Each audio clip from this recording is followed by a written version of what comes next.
Hello, everyone. Okay, so first I'm going to present the team. My name is Ori. Sitting over here, raise your hand, Edith Yam. We're both students here in the faculty. We teamed up with two students from University of Haifa, nursing students, Maya and Ilana. Raise your hands. Okay, now we're presenting the team. And in the last couple of days, we worked about what I'm going to show you now. So first, yes, I'm going to present it through the slideshow. So let's start by seeing a severe asthma attack.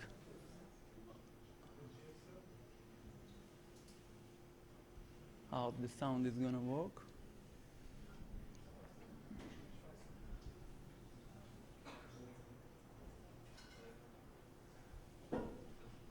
Okay, so there is no sound, but I'm going to explain. Here we see a boy who have a severe asthma attack, is taken care in the ER room, and we can see all these chest muscles all stretch up, and is heavily trying to breathe. I'm going to move a bit forward. We can see what's going on inside of him. There are a lot of liquids, as you can see. And the reason we're seeing it is that these liquids create something that might save other people from getting to this situation. So first let's go through a bit what is asthma, and well, let's define it. So asthma is a chronic inflammatory disease in the lungs, in the small airways, and it makes attacks. I'm sure you all know of it. It narrows the air passages, and it makes the patient who's ill in asthma, it makes him more sensitive for things like dust and other stimuli.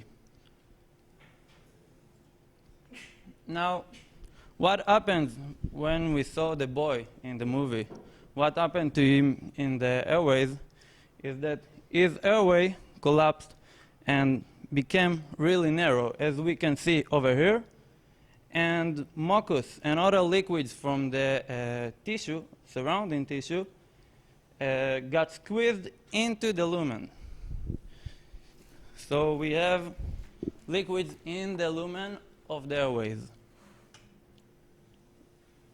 Now, along other symptoms as dyspnea and sputum and chest tightness and, well, generally how to breathe, we have wheezing. Wheezing is some kind of a whistle sound in the lungs when we have an attack, and it's because of the liquid and the narrowing of the airways, and this wheezing might save people's lives.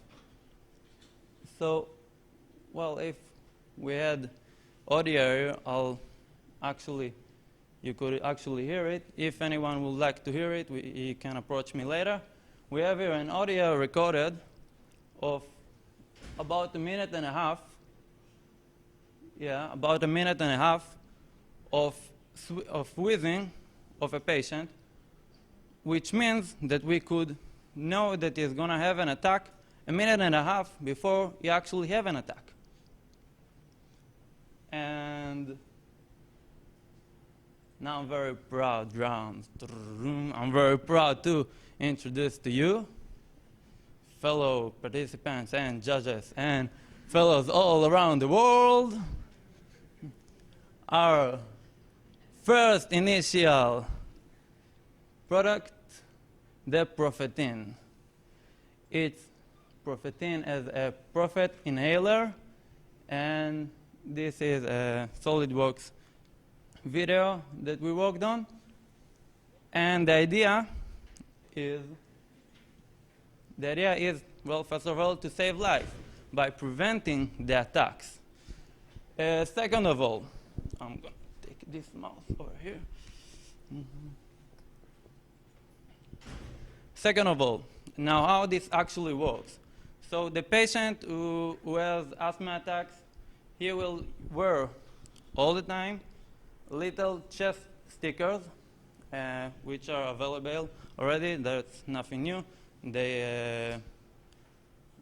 And they communicate with a center, a command center in the Prophetin inhaler. Over there, the command center beeps when there's an attack, an asthma attack about to happen, so that the patient can be aware of it and exhale before the actual attack and prevent it. Now, tomorrow morning we interviewed a good friend of mine who is an asthma, with asthma, and he told us a very key point in our entire project, that stress is something that can make people, well, he talked about himself and another family relative that he was aware of. The stress is actually making him react worse than he knows. So if we lose the stress factor, people will react better to asthma attacks. And, well, but then we have another problem. A problem is that when people use too many medications, their affection is dimming.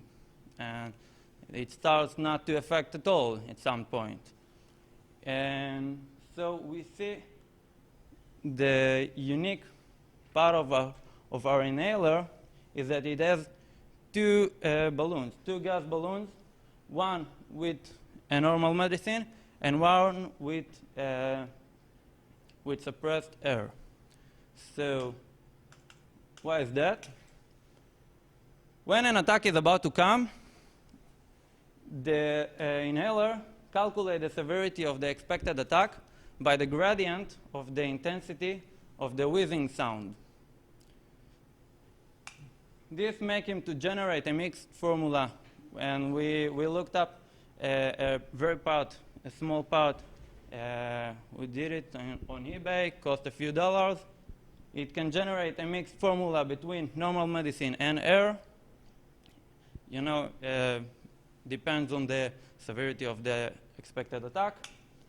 And voila, the patient keeps on living his or her day, and it doesn't need to rush to an ER room. Now, I can go over through some basic financial aspects, but you know, you can see here, but I'll go over through the really main ones. Amount of asthma diagnosed worldwide is 300 million people, which means hell of a lot. And we can save their lives. A bit of epidemic aspects. Only in Europe, annual mortality is 250,000 people. Mortality. Well, here we have a missing data, but I can tell you that in the US, ER visits reach to 2 million a year. Some extra gadget we can apply. Well, I won't talk with you about this now, but you can see we have many more plans for the future. We're really serious about it, and we would like to be under your support. You know, a very cool thing we're planning to do is to put some new styles and colors and paintings on the bottles themselves, the bottles of the gas, and different colors of the inhaler, so in order to be more children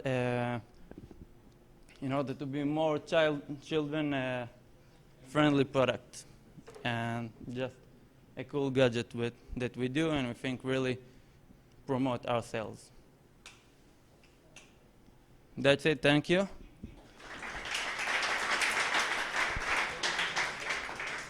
Yes, please. You mentioned the prior product with $50. What does that relate to? Now, the current product is the normal inhaler that asthmatic people work with. It's really protected by various patents, and it's only a piece of plastic, and it costs about $50 only because of the patents. By designing a entirely new inhaler, we actually dodge some of these patents, so we can lower the price. What the true cost is $60, which means you need to Approximate sell it cost. for about 200 at least. That's right. The approximate cost is about $60, which is